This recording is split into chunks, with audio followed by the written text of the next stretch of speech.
하나님이여, 사슴이 시냇물을 찾기에 갈급한같이 내 영혼이 주를 찾기에 갈급하나이다.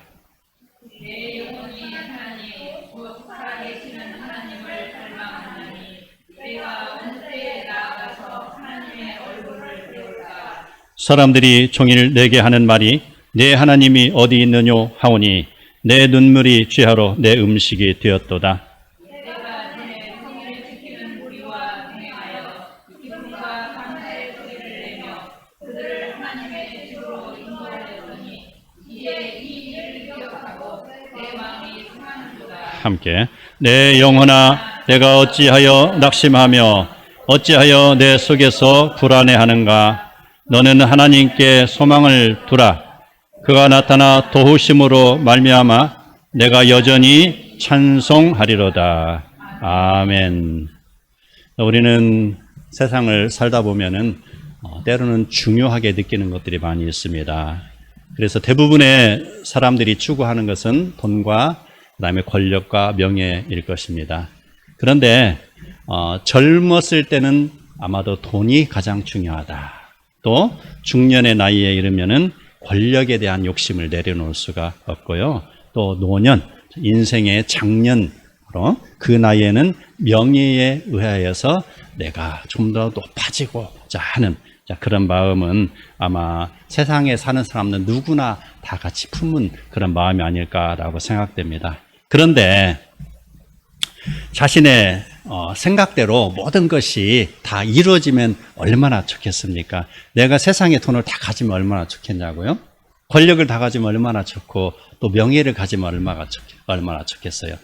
그렇게 유혹하는 게 있었잖아요. 에덴 동산에서 사탄이 그 하와에게 임했던 그 내용이 아니겠습니까? 그런데 자신의 생각대로 다 되는 것이 아니죠. 그러다 보면은 또 중간에 일이 왜 내 생각대로 되지 않나 하고 절망에 빠질 때가 많습니다. 자, 그러한 상황이 닥치게 되면은 세상의 사람들은 일반적인 해결책이 뭐죠? 먼저 술을 마시잖아요. 가난히 취해서 술 기운으로 잊어버리고자 하는 것들, 어떤 사람 운동으로 그걸 풀려고 하기도 하고, 또 그러다 보면은 그 일들이 다 풀어지는 것이 아니잖아요. 자, 그런 중에 또 어떤 사람은 명예를 잃었을 경우에 어떻게 하는가. 자, 명예를 잃으면 다 잃는 것으로 생각해요. 저도 경험을 했어요.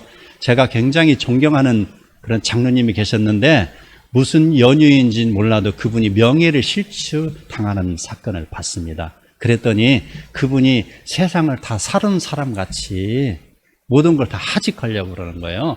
장로 직분도 내려놓고 이제 나 끝났어라고 그렇게 말하는 것을 봤습니다. 그런데 주변에서 아닙니다. 권고해서 다시 그 자리를 지키는 것을 봤는데, 바로 세상의 방법은 명예를 잃었을 때 바로 모든 것을 다 잃은 줄 생각하고 자기 목숨을 끊으려고 생각하는 사람도 있다, 이것이죠. 악성 댓글 때문에 연예인들이 얼마나 많이 자살을 합니까? 이러한 것이 아니겠어요?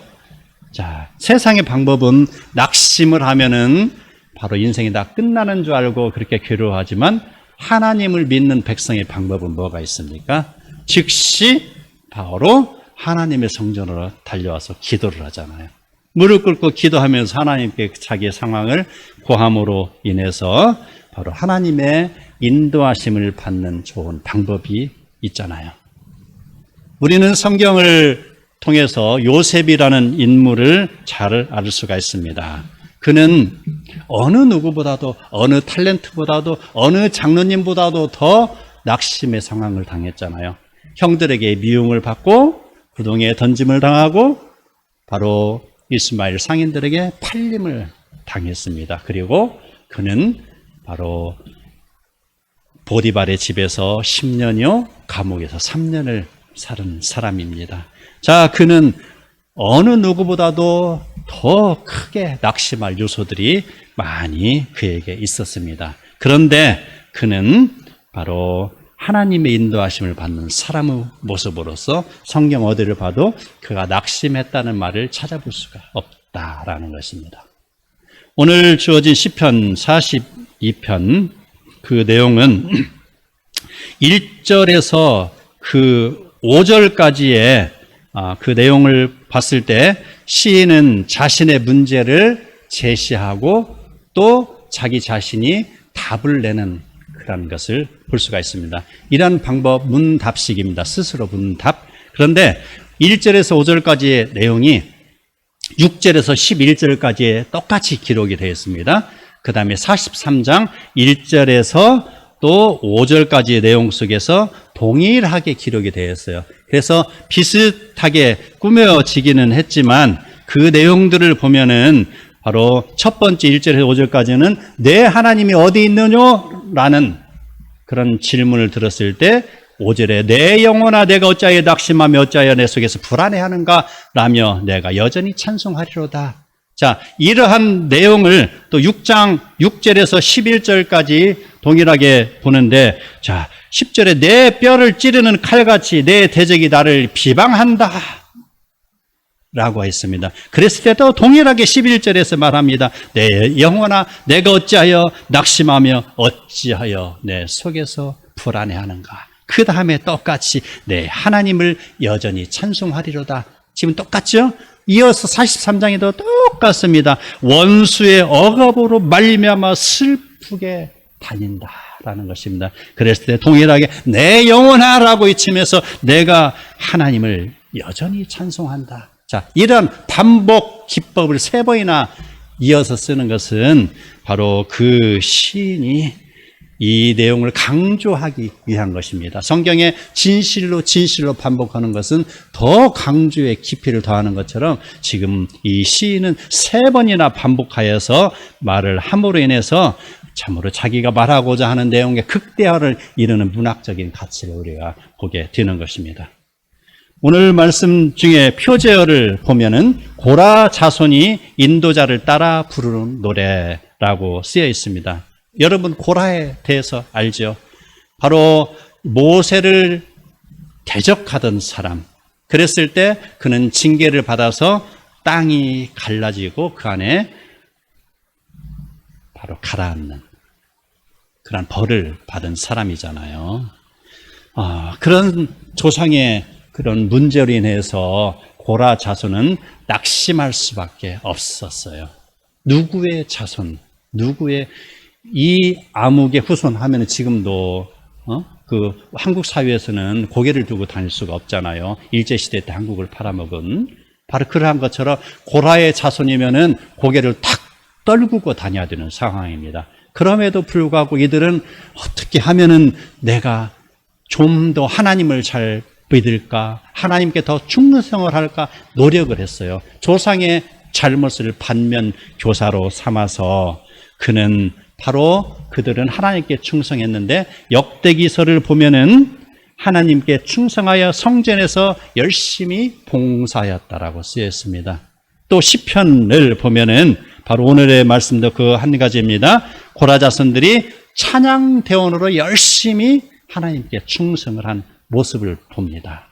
이처럼 하나님께 좀 더 가까이 충성스럽게 그런 나가기를 노력하는 사람임에도 불구하고 세상 사람들이 당하는 그 고난 동일하게 바로 우리 믿음의 백성도 당한다라는 것입니다. 그랬을 때 그는 어떤 어려움에 처했는지 알 수 없지만 그는 자기 자신이 당하는 그 괴로움을 하나님께 지금 토로하고 있다라는 것입니다. 그래서 바로 사슴이 시냇물을 찾기에 갈급함 같이라고 했습니다.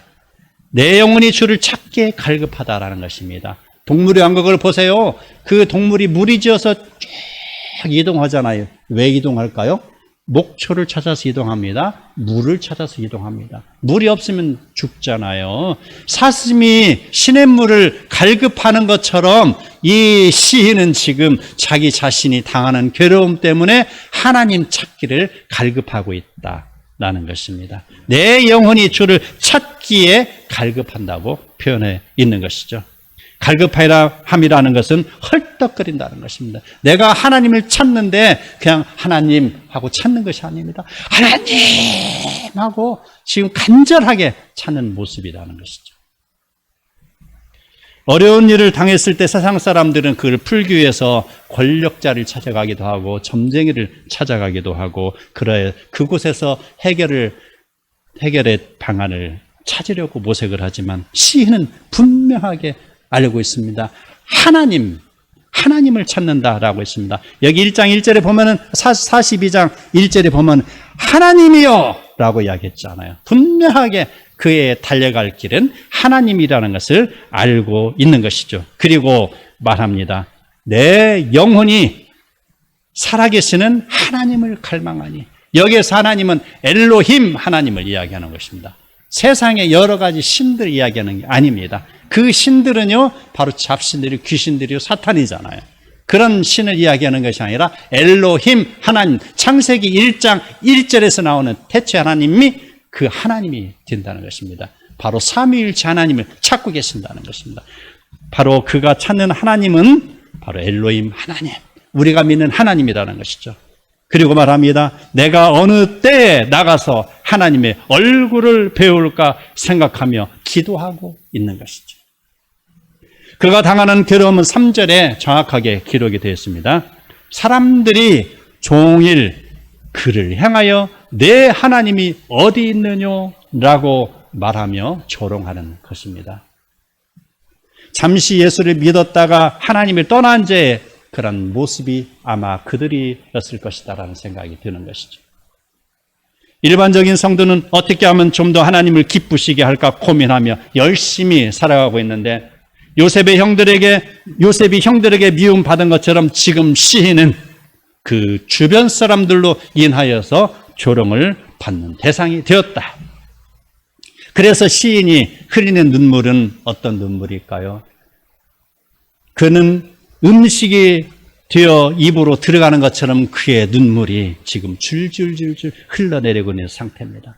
이것이 바로 반영하는 것은 그의 비통한 심정이 얼마나 그윽하고 절실했냐라는 그런 내용이죠. 약간의 고난을 당하면은 약간의 눈물을 흘릴 수밖에 없겠죠. 약간 눈물 아니고 한번 찌끗하고 끝날 수도 있잖아요. 그러나 그 고통이 얼마나 심했으면은 그가 이러한 표현을 했을 것이냐 이 말입니다.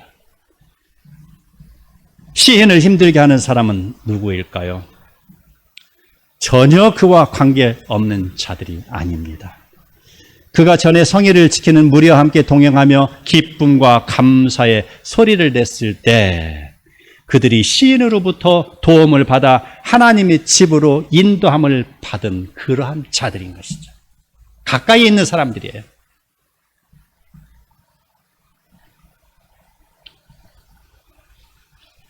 이러한 것처럼 우리는 나를 힘들게 하는 자가 누구일까?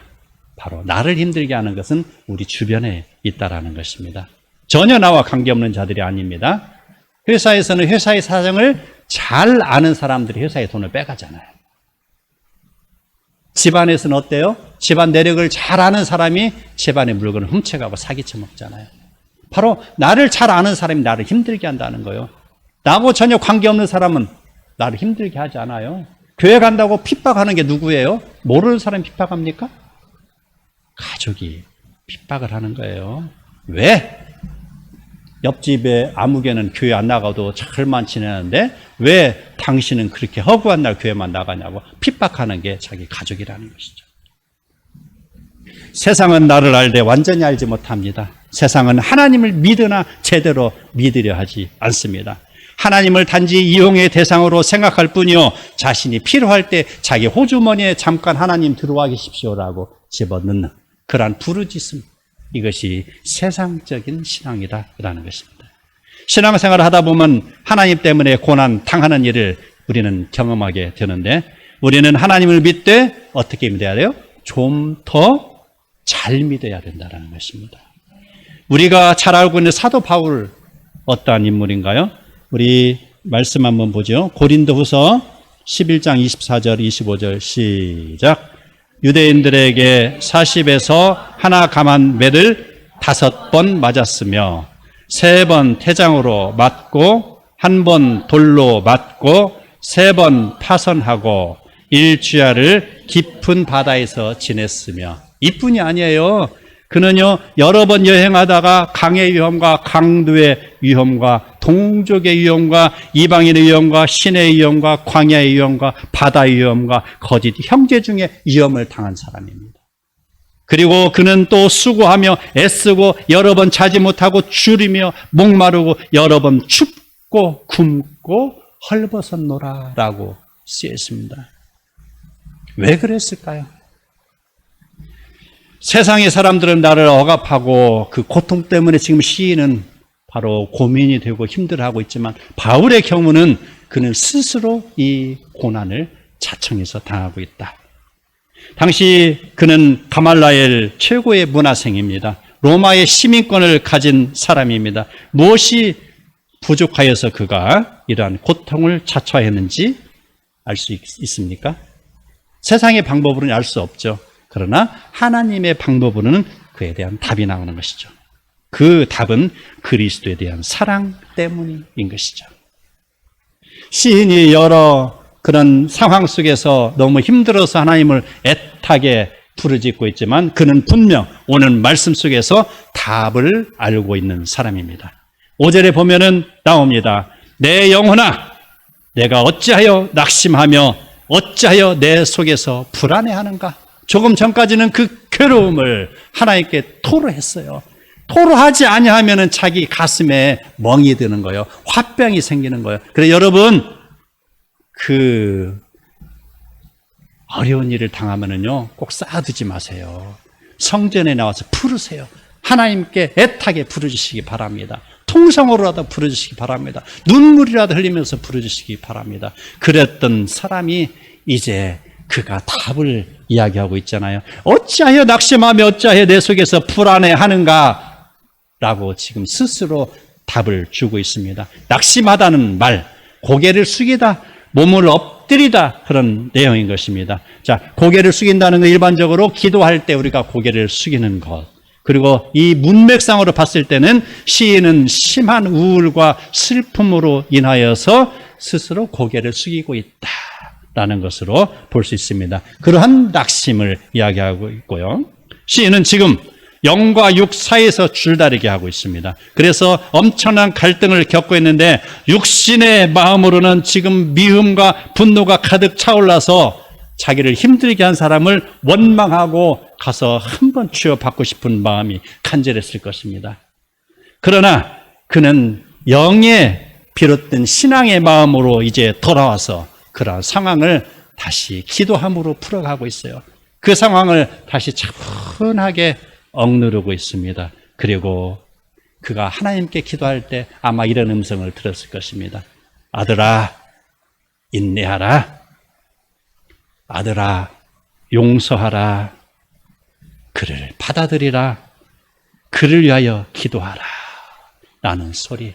이것이 예수님의 그런 말씀이 아닌가라고 한번 생각해 볼 것입니다. 이런 소리가 그는 귓가에 맴돌고 있을 때, 그는 조금 전까지 육신의 본성에 의해서 불안한 마음이 가득하였지만 이제 영의 상태로 회복이 되고, 그는 지금 하나님의 마음으로 돌아와서 하나님이 행하실 일을 지금 기대하고 있다라는 것입니다. 그리고 말합니다. 이제 담대해졌습니다. 그는 말합니다. 너는 하나님께 소망을 두라 라고 했습니다. 시편 27편 1절 함께 시작. 여호와는 나의 빛이요 나의 구원이시니 내가 누구를 두려워하려. 여호와는 내 생명의 능력이시니 내가 누구를 무서워하리요 라고 했습니다. 자, 믿음을 가지고 그는 하나님께 다시 기도하는 자리로 돌아왔다라는 것입니다. 그리고 또 이야기합니다. 5절 하반절에 보면은 그가 나타나 도우심으로 말미암아 내가 여전히 찬송하리로다 라고 했습니다. 나타나다라는 거, 우리는 이 나타나다라는 거 2절에서 나오는 얼굴, 자, 얼굴이 나타났죠. 얼굴, 하나님의 얼굴. 자, 하나님이 나타나시다. 똑같은 거예요. 얼굴과 나타남이 같은 언어인데 바로 여기서 히브리어 파님이라는 그런 언어가 동일하게 쓰여 있습니다. 이런 표현은 바로 하나님이 우리 인간을 사랑하실 때 바로 인간을 구원하기 위해서 값없는 은혜를 주셨잖아요. 너희가 그 은혜를 인하여 믿음으로 구원을 얻었다라고 했잖아요. 바로 값없이 우리에게 주어지는 은혜. 이러한 것을 바로 하나님의 얼굴이 우리에게 임했다라는 것으로 표현될 수 있습니다. 성도 여러분, 바로 하나님의 얼굴을 바라봄으로 인해서 다 그리스도의 평강이 주어지기를 소망합니다.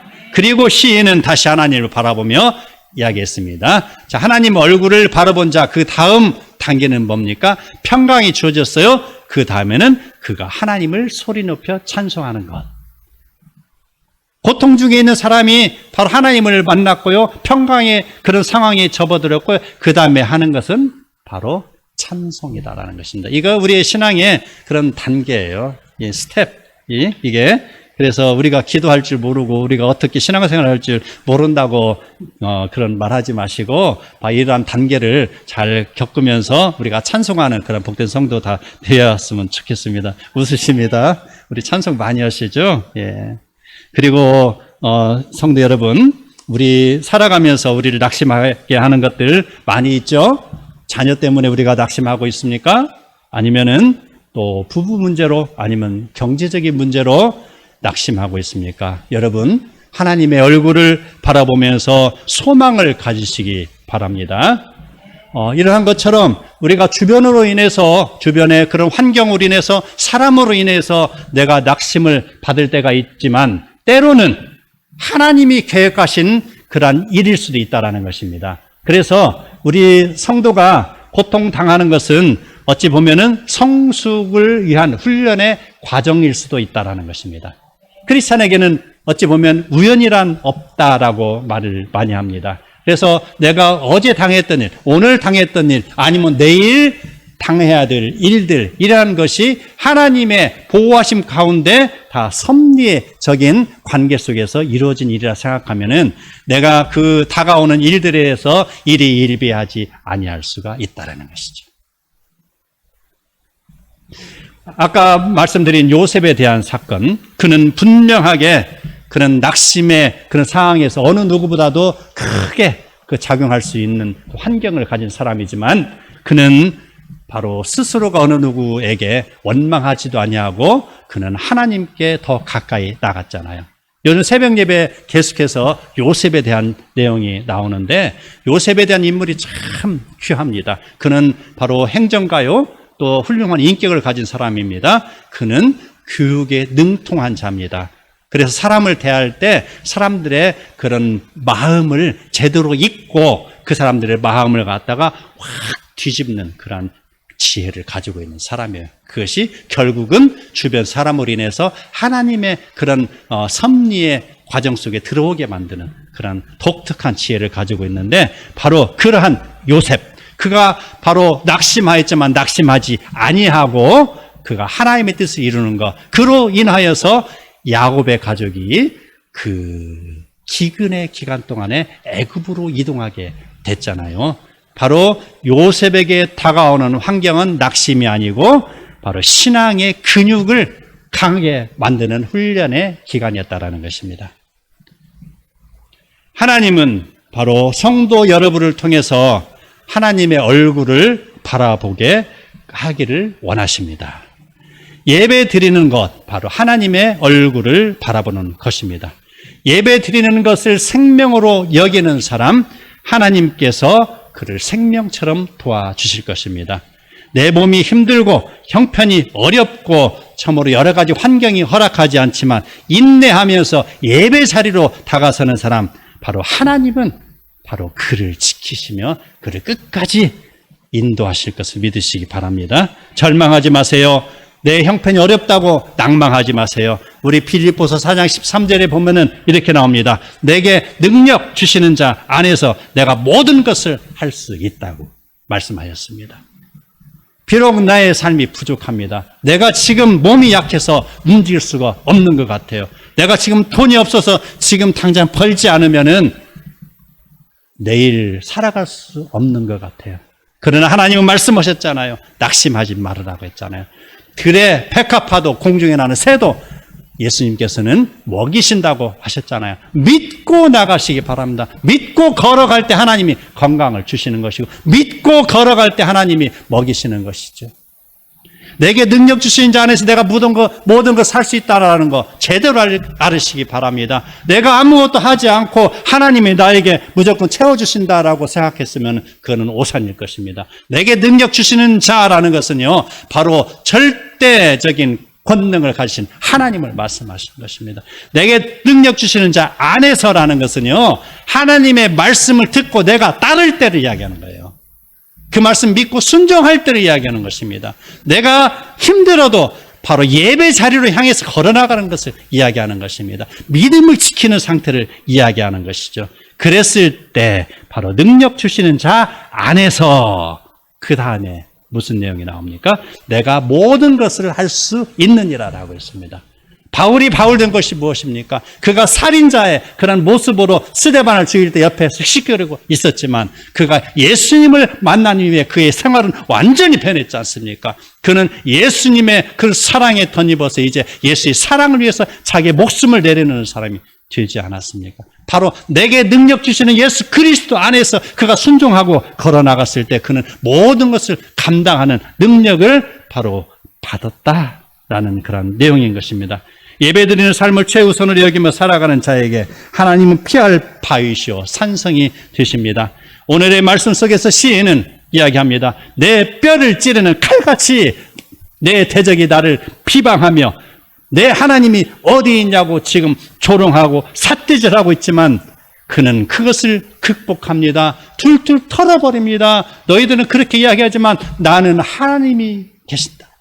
나를 도와주시는 하나님이 계신다라고 생각하면서 하나님을 바라봅니다. 그러한 것처럼 주변의 삶이 나를 힘들게 하고 여러 상황은 계속해서 나를 억누르고 있으며 내 삶은 어제보다도 더 나아진 것 하나도 없는 것 같이 보이지만 여러분 낙심하지 마시기 바랍니다. 그리고 다시 일어나 외치시기 바랍니다. 내 영혼아 어찌하여 낙심하며 어찌하여 내 속에서 불안해하는가? 나는 하나님께 소망을 두라. 하나님의 도우심으로 말미암아 여전히 찬송하고 찬송하리라. 이러한 다짐 여러분의 다짐이 되기를 축원합니다. 여인이 남편에게 순종함으로 단장하고 나아가는 것처럼 우리 모두는 하나님의 명령을 받들어 순종함으로 단장하고 하나님의 얼굴을 향하여 걸어가는 복된 성도 다 되시기를 축원합니다. 아멘.